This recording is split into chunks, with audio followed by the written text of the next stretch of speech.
everyone, Latrice here with Sterling Law Offices, and I'm here with one of my favorite realtors, Judy Koob. Judy's with First Weber, and her website is justaskjudykoob.com, and it's spelled K-O-O-B is her last name. And that's book backwards. I left you a subliminal message. Oh yeah, the book backwards. Yeah. I forgot about that.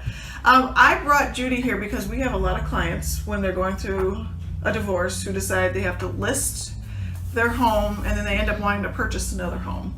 And I know that you've had lots of experience. So how long have you been a realtor? I've been a realtor for 20 years with the same company. They've had different names, First Weber, Prudential, Merrill Lynch, Robodeau way back when, but that was before me. And the reason I stayed with the company is one, we have the same mindset. We believe in the same things. We have 8 different offices in Southeast Wisconsin, and I go everywhere. Oh, great. So, what areas in Wisconsin, haven't you gone? Is it really north? I've never been to Rhinelander. Okay. I'm like, wow, 8 counties. You've been a little bit everywhere. Yeah. So you feel comfortable in any market? Yes. Okay, great. Yeah. Because, we get a lot of clients here from southeastern Wisconsin, but we even get, Green Bay, a little bit everywhere. And if I can't do it, I can refer you to somebody who knows that area, Green Bay, Madison, Sheboygan, Fond du Lac, all those things. We have offices in Madison, And so it's good to know. And we have offices, First Weber has offices all over the state. Okay. I think I've seen their signs just about everywhere. Yeah. That's good. Yeah. So I know you represent buyers and sellers. Yes. And so I think you probably have a good knowledge base from both perspectives. And so, I'm just going to go over some general questions that come up. Okay. And if you can kind of give me your feedback, that'd be great. So typically when a client's thinking about listing the home, the first thing they're figuring out is, when should I list? Is there a best time to list a home? In the most perfect world, it would be springtime. And that would be April, May, before the influx of homes happens, and that's June, July, and August. Fridays, and again, this is typical because the weekend puts the home in new position, so it's seen the most on a Friday. But with the market the way it's been in the last year, with not enough homes on the market, there really isn't a bad time to list. It's what's most convenient for you. So when you're saying listing April or May, that means you have to get your house together prior to. Yes.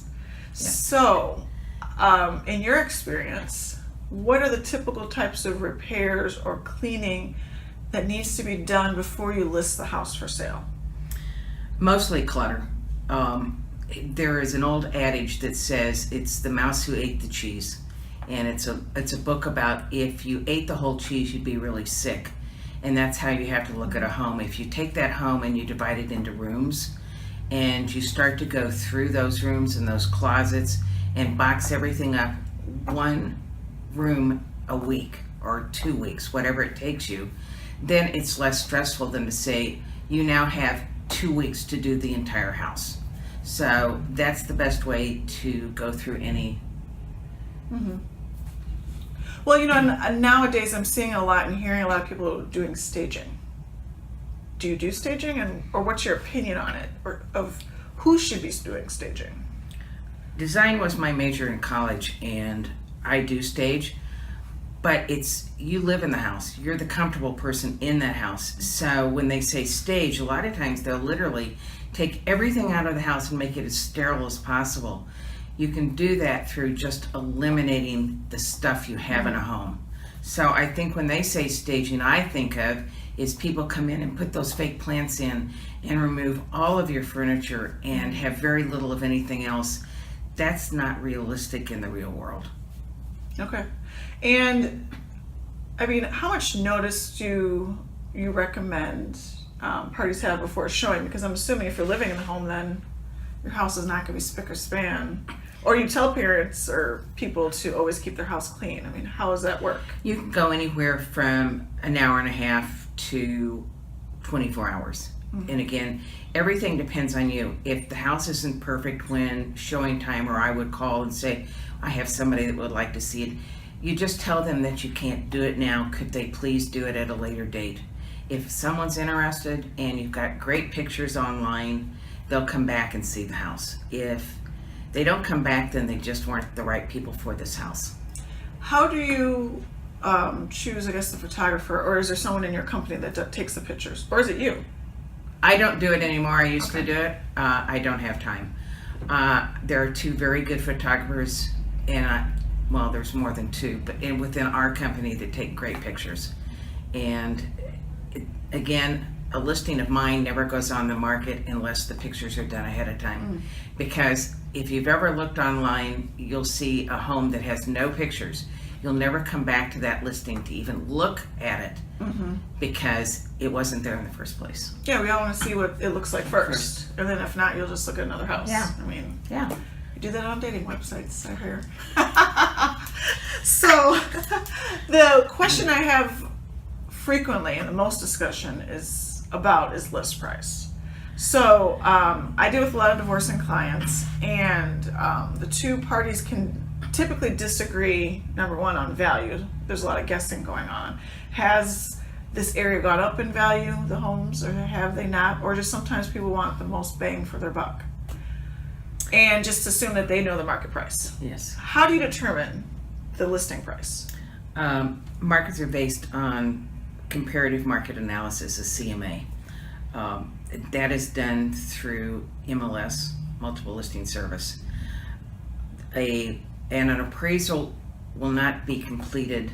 The appraiser, when he comes out, will only do on a 6 month spec, and they can't go any further. So you look at that 6 month period of when homes have sold in the area and what's listed now, and you come up with that price from there. It isn't, yes, if you think your house is worth a lot more, go ahead, list it that way, but with the understanding that the longer it takes to sell, the less money you're going to get. So I've had instances where, one spouse wants to list significantly more than any house in the market. Why would a house list more? I mean, what makes a house more valuable than the other things that are on the market? It could be updates. It could be granite counters. It could be a new roof. It could be new siding. It could be landscaping. Those things would make a difference, but they make a difference to the appraiser. The appraiser is based on everything on what is new and what is old. He gives pluses to new or newer within 5 years, 3 to 5 years. He gives less for things that aren't. Windows, roofs, HVAC systems, things like that. Those will depreciate the value of a home versus a plus if they're all newer. When you're talking about figuring out list price, of course you need a realtor to list your home. How can you help a home buyer or seller determine who's going to be the best realtor for them? What should they be looking for as far as a realtor? You've got to ask a lot of questions, and chemistry is very important because it's just like a marriage. You're going to be stuck with that person for 3 months maybe. So selecting the real estate is look for right credentials, licensed. Full-time agents are very important. There are a lot of agents out there that are part-time, and you're never going to get hold of them, and that means the agent that wants to see that house is never going to get hold of them either. Referrals are the best way because people have already used those agents, and with that you ask the person that's referring, what did you like about that person, or what did you not like about that person? And that makes the difference. But to me, the referral and the importance that it is a person that is a full-time agent, and that means they're there for you to answer those questions 24 hours a day. Now, I have some people who want to sell their home on their own. So they'll just put a yard sign up. What is the danger of trying to do it on your own, or why shouldn't you do it on your own? Well, other than major headaches, which I just can't believe, selling a home without a real estate can be lengthy, complex. It can, basic parts of pricing your home, you have to get that accurately. Qualifying buyers, advertising. Finalizing yourself in basic real estate questions. in contracts, allowing a stranger into your home. In the good old days, strangers were allowed in your home and you could trust them. Nowadays, they're looking for jewelry, they're looking for money, and they're looking most of all for drugs. So that is, you've got to get your head on straight and look at that potential buyer that way. It's not always nice, but it happens. Greatest downfall in determining is the demand in your time and the legal and financial risk you take for yourself. Mistakes may cost the money that you think that you're trying to save. And Zillow has said that facts reveal that the median selling price of your home sold directly by an owner was 15% less than the realtor's cost. Unrepresented sellers typically put less in their pockets and are more liable and at risk for themselves.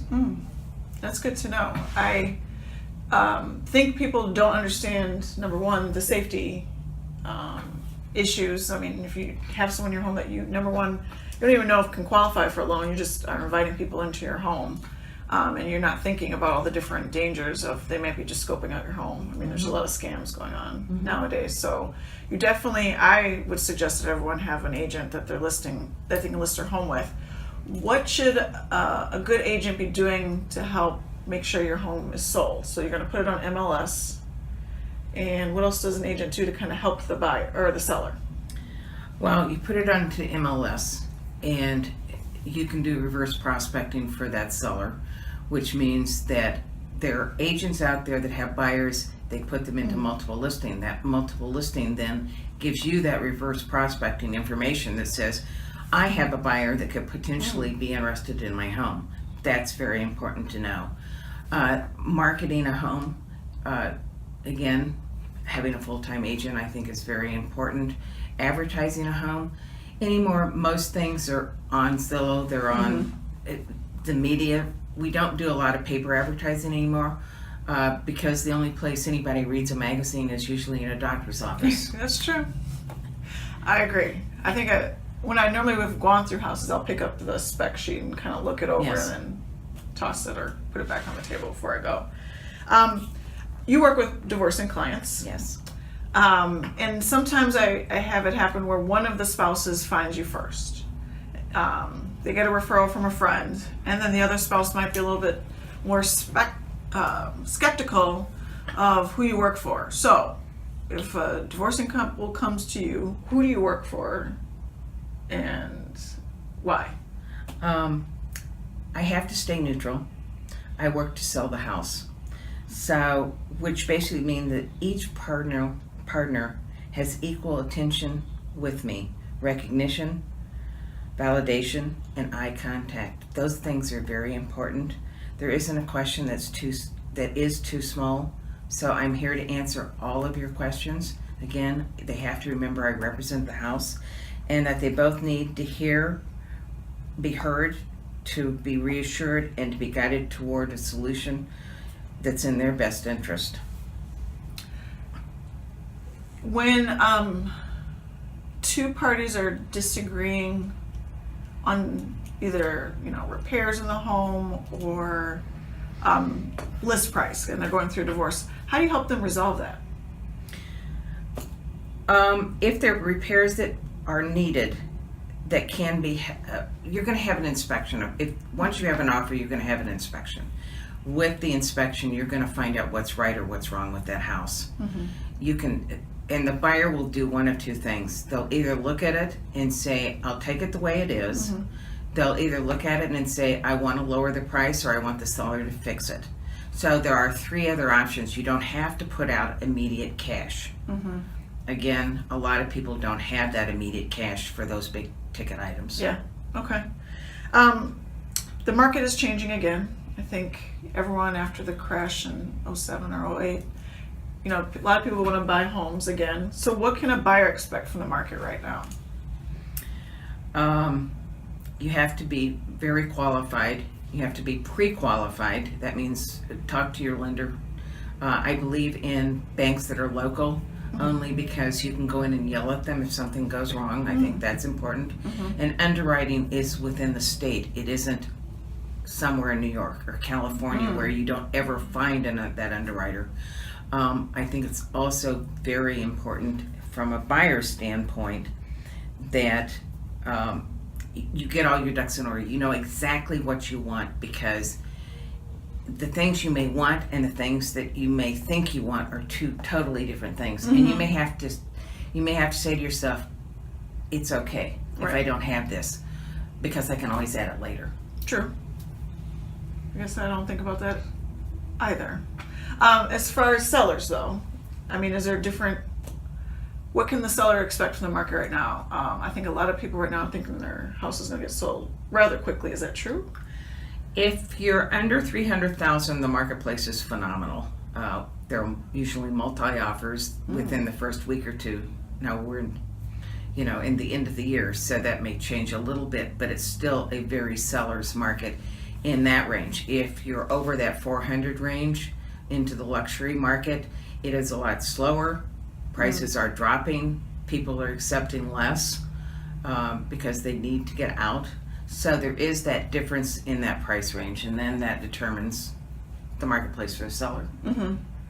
Okay. I'm trying to think if there's anything else that my clients typically ask about. Well, Judy, I can't think of anything else, but how can people who are considering buying or selling a home get in touch with you? You can contact me. Cell phone is 414-588-1220, or just ask judykoob.com. Well, thank you. I appreciate your time. Judy helps many of our clients, and they always talk about her exceptional level of care and follow through with getting their homes listed. And I appreciate that you do that for our clients and that you're here to give this great advice, because a lot of people are afraid to ask these questions over a realtor or don't know anyone. So at least you guys have a head start on, I think, a lot of the common questions that we hear at Sterling Law Offices. Thanks for watching, guys. I will see you next time on Sterling TV. Have a great day.